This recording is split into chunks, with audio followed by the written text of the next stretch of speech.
और जब नरेंद्र मोदी जी को पता लगा कि हिंदुस्तान के किसान की शक्ति मेरे खिलाफ खड़ी है, तो नरेंद्र मोदी जी ने वही कानून रद्द कर दिया। यही बात जीएसटी के साथ हुई। कांग्रेस पार्टी एक दूसरी जीएसटी लाना चाहती थी। बीजेपी ने जीएसटी को बदला, 5 अलग अलग टैक्स और जबरदस्त चोट जो छोटे दुकानदार हैं, स्मॉल और मीडियम साइज बिजनेस वाले हैं, मजदूर हैं, किसान हैं, उन पर चोट मारी। और आज हालत क्या है? और यहां इस स्टेज से बोलना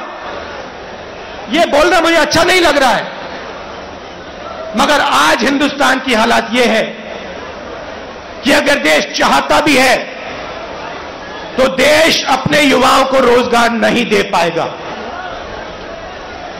क्यों?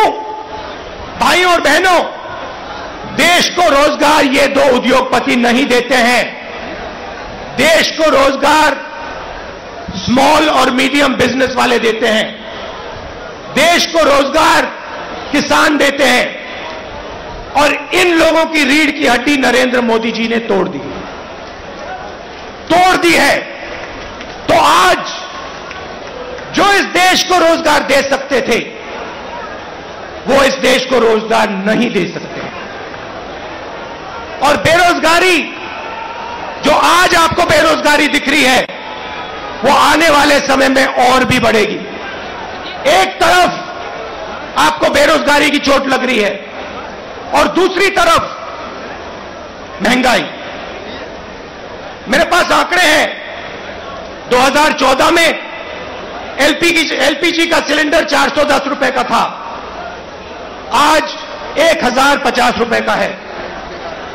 पेट्रोल 70 रुपए लीटर, आज तकरीबन 100 रुपए लीटर। डीजल 55 रुपए लीटर, आज 90 रुपए लीटर।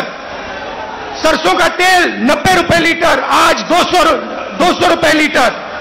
दूध 35 रुपए लीटर, आज 60 रुपए लीटर। आटा 22 रुपए लीटर, आज 40 रुपए लीटर केजी। तो एक तरफ आपको बेरोजगारी से चोट लग रही है और दूसरी तरफ जबरदस्त महंगाई। भाइयों और बहनों, हिंदुस्तान ने ऐसी महंगाई कभी नहीं देखी। नरेंद्र मोदी जी कहते थे 70 साल में क्या किया कांग्रेस पार्टी ने? 70 साल में कांग्रेस पार्टी ने इतनी महंगाई हिंदुस्तान को नहीं दिखाई।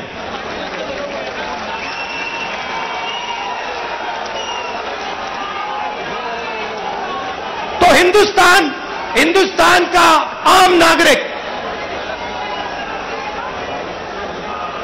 बहुत मुश्किल में है, बहुत दर्द सह रहा है। और जब विपक्ष इन बातों को पार्लियामेंट में उठाना चाहती है, तो नरेंद्र मोदी जी और उनकी सरकार विपक्ष को पार्लियामेंट में बोलने नहीं देती। चाहे किसानों का मुद्दा हो, चाहे चाइना का आक्रमण जो हुआ उसकी बात करना चाहे, बेरोजगारी की बात करना चाहे, महंगाई की बात करना चाहे, हम नहीं कर सकते, पार्लियामेंट में नहीं कर सकते। और आप देखिए, यहां हमारे मीडिया के मित्र हैं, इनका काम जो जनता के मुद्दे हैं उनको उठाने का होता है, मगर ये भी अपना काम नहीं करते हैं। 24 घंटा ये कैसे करेंगे?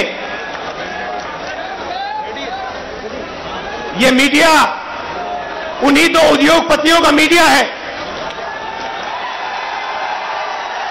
पूरा का पूरा मीडिया उन्हीं दो उद्योगपतियों के हाथ में है, तो सच्चाई कैसे दिखेगी, सच्चाई कैसे सुनाई देगी? और जनता को सब मालूम है। जनता घर में टीवी ऑन करती है और जनता जानती है कि टीवी किसका है और टीवी किसके लिए काम कर रहा है। टीवी दो उद्योगपतियों का है, अखबार दो उद्योगपतियों के हैं, और ये दो उद्योगपति नरेंद्र मोदी जी के लिए 24 घंटा काम करते हैं और नरेंद्र मोदी जी इनके लिए 24 घंटा काम करते हैं। देश में बेरोजगारी, देश में महंगाई और देश का पूरा धन दो उद्योगपतियों के हाथ में। एक तरफ मीडिया का कंट्रोल, दूसरे तरफ प्रधानमंत्री पे कंट्रोल।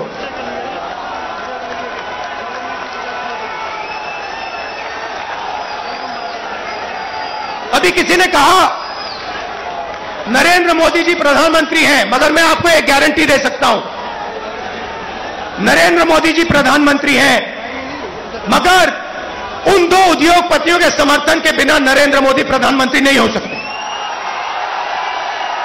मीडिया के समर्थन के बिना नरेंद्र मोदी प्रधानमंत्री नहीं हो सकते। और जो हिंदुस्तान के इंस्टीट्यूशंस हैं, चाहे मीडिया हो, प्रेस हो, चाहे हमारी जुडिशरी हो, चाहे हमारा इलेक्शन कमीशन हो, उन सब पर दबाव है, उन सब पर सरकार आक्रमण कर रही है। तो यात्रा की क्या जरूरत है? यात्रा की यह जरूरत है कि विपक्ष के सामने और कोई रास्ता ही नहीं है, हमें सीधा जनता के बीच में जाना पड़ेगा। मीडिया हमारा नहीं, संसद में हम बोल नहीं सकते, तो अब कांग्रेस पार्टी और बाकी विपक्ष के पास सिर्फ एक रास्ता है, जनता के बीच में जाकर उनको देश की सच्चाई बताना।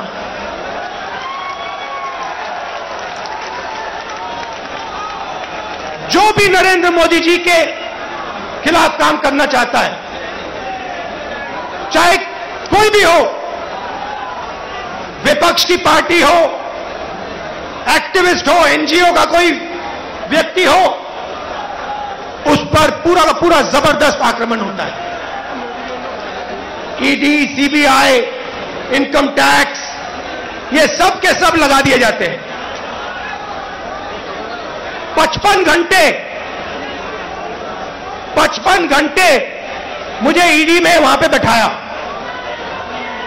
मगर मैं एक बात समझाना चाहता हूं नरेंद्र मोदी जी को, मैं आपकी ईडी से नहीं डरता हूं, मुझे कोई फर्क नहीं पड़ता। आप 55 घंटे करो, 100 घंटे करो, 200 घंटे करो, 500 घंटे करो, 5 साल करो, कोई फर्क नहीं पड़ता मुझे। ये हमारा जो संविधान है, जो इस देश की आत्मा है, आज इसकी रक्षा करना, आज इसको बचाने का काम हर हिंदुस्तानी नागरिक को करना पड़ेगा। क्योंकि अगर हमने ये नहीं किया, अगर हम आज नहीं खड़े हुए, तो फिर ये देश नहीं बचेगा। क्योंकि ये देश संविधान है, ये देश इस देश की जनता की आवाज है, ये देश इस देश की जनता का भविष्य है। ये देश दो उद्योगपतियों का नहीं है, ये देश हिंदुस्तान के गरीब लोगों का है। और आज दो हिंदुस्तान बन गए हैं, एक मजदूरों का, गरीबों का, किसानों का, बेरोजगार युवाओं का। उस देश में कोई सपना नहीं देखा जा सकता देश में अगर आप रोजगार चाहते हो नहीं मिल सकता, अगर आप अपने बच्चों को कॉलेज यूनिवर्सिटी में भेजना चाहते हो आप नहीं कर सकते हो। उस देश में आपको अपना खून पसीना देना पड़ेगा और खून पसीना देने के बाद आपको कोई फायदा नहीं मिलेगा। और दूसरा देश इसी हिंदुस्तान के अंदर 2, 3, 10, 15 उद्योगपतियों का, अरबपतियों का, उसमें आप जो भी सपना देखना चाहते हो देख सकते हो।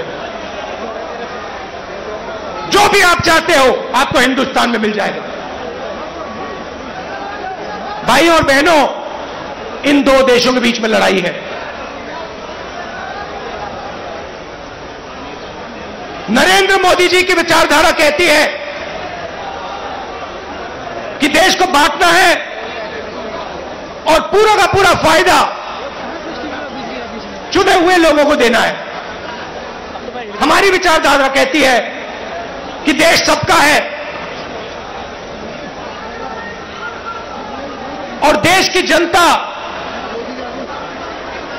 जो अपना खून और पसीना देती है उसका फायदा 2-3 उद्योगपतियों को नहीं मिलना चाहिए। उसका फायदा हिंदुस्तान के किसान को, मजदूर को, गरीब को, बेरोजगार युवाओं को मिलना चाहिए। यह फर्क है। और आप चाहिए, आप आज चले जाइए और किसी भी छोटे दुकानदार से, किसी भी मजदूर से, किसी भी स्मॉल और मीडियम बिजनेस वाले से, किसी भी किसान से पूछ लीजिए क्या यूपीए के समय और आज के समय में क्या फर्क है। यूपीए के समय में 70,000 करोड़ रुपए यूपीए की सरकार ने हिंदुस्तान के किसानों को दिया बिना पूछे। नरेंद्र मोदी जी ने 3 काले कानून दिए। मजदूरों के लिए यूपीए सरकार ने एक ऐतिहासिक कानून मनरेगा दिया। नरेंद्र मोदी जी ने पार्लियामेंट में कहा कि मनरेगा गरीबों पर अपमान है। और फिर आज उनको नरेगा देना पड़ रहा है, क्योंकि अगर आज यूपीए का नरेगा नहीं होता हिंदुस्तान में आग लग जाती।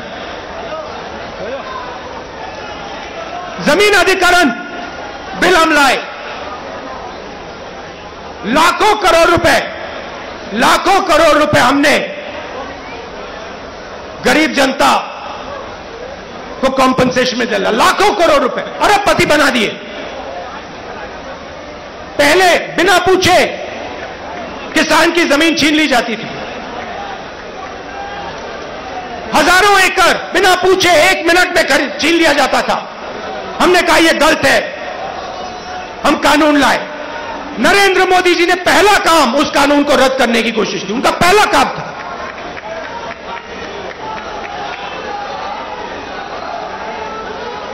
यूपीए के समय आर्थिक प्रगति थी।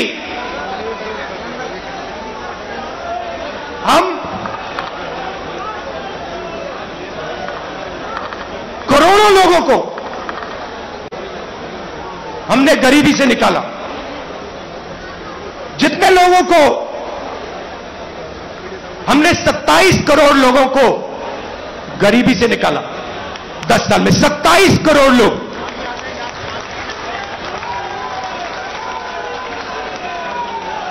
भोजन का अधिकार, मनरेगा, कर्जा माफी, इन औजारों से हमने 27 करोड़ लोगों को 10 साल में गरीबी से निकाला। भाइयों और बहनों, पिछले 8 साल में नरेंद्र मोदी ने 23 करोड़ लोगों को वापस गरीबी में डाल दिया है। तो जो हमने काम किया 10 साल में, उन्होंने 8 साल में खत्म कर दिया। और फिर जाके भाषण देते हैं, प्रगति की बात करते हैं, न्यू इंडिया की बात करते हैं, मेक इन इंडिया की बात करते हैं, कहते हैं कि हिंदुस्तान बदल गया। हिंदुस्तान को नरेंद्र मोदी जी पीछे ले जा रहे हैं। हिंदुस्तान में नरेंद्र मोदी जी नफरत फैला रहे हैं, डर फैला रहे हैं, और इससे देश का नुकसान होगा, देश का फायदा हो ही नहीं सकता। फायदा देश के दुश्मनों को होगा, फायदा चाइना को होगा, फायदा पाकिस्तान को होगा, मगर हिंदुस्तान को नहीं होगा। हिंदुस्तान में जितनी भी नफरत फैलेगी, जितना क्रोध फैलेगा, जितना डर फैलेगा, उतना हिंदुस्तान कमजोर होगा। और पिछले 8 सालों में नरेंद्र मोदी जी ने हिंदुस्तान को कमजोर करने का काम किया है। जो हमारी आर्थिक शक्ति थी उसको खत्म किया। बेरोजगारी, 40 साल से सबसे ज्यादा बेरोजगारी आज हिंदुस्तान में, वो नरेंद्र मोदी जी की देन है। मैं आपसे पूछना चाहता हूं, क्या महंगाई से, बेरोजगारी से, नफरत से देश मजबूत होता है क्या? कौन सी दुनिया में नफरत, बेरोजगारी, महंगाई से देश मजबूत होता है? देश कमजोर होता है। और नरेंद्र मोदी जी और बीजेपी देश को कमजोर करने का काम कर रहे हैं। कांग्रेस पार्टी देश को जोड़ती है। हम नफरत मिटाते हैं, हटाते हैं, और जब नफरत मिटती है, खत्म होती है, जब डर कम होता है, तब हिंदुस्तान तेजी से आगे बढ़ता है। हमने ये करके दिखाया है, सालों करके दिखाया है। तो ये मैं आपको कहना चाहता था। कांग्रेस कार्यकर्ताओं को मैं धन्यवाद करना चाहता हूं। आप हमारी विचारधारा के लिए लड़ते हो, आप हिंदुस्तान के लिए लड़ते हो, आप संविधान के लिए लड़ते हो, आप अपना खून, अपना पसीना इस देश को देते हो। मैं आपको दिल से धन्यवाद करना चाहता हूं, और आपको कहना चाहता हूं कि कांग्रेस पार्टी का कार्यकर्ता ही देश को बचा सकता है। कांग्रेस पार्टी की विचारधारा देश को प्रगति के पथ पे ला सकती है।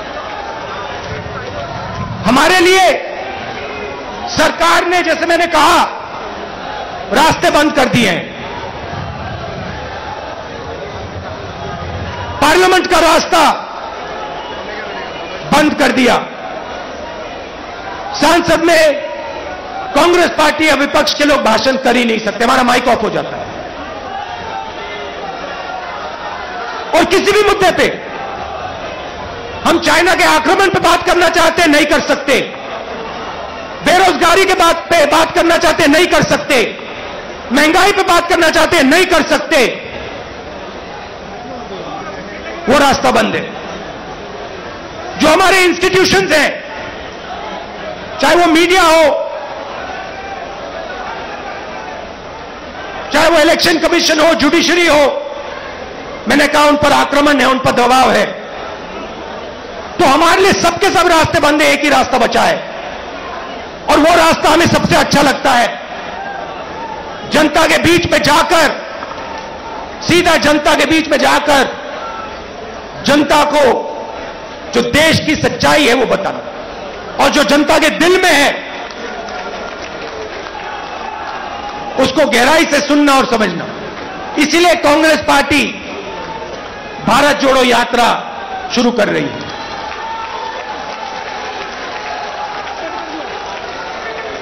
आप सब दूर दूर से आए, इसके लिए मैं आपको दिल से धन्यवाद करना चाहता हूं। विचारधारा की लड़ाई है, और कांग्रेस पार्टी की विचारधारा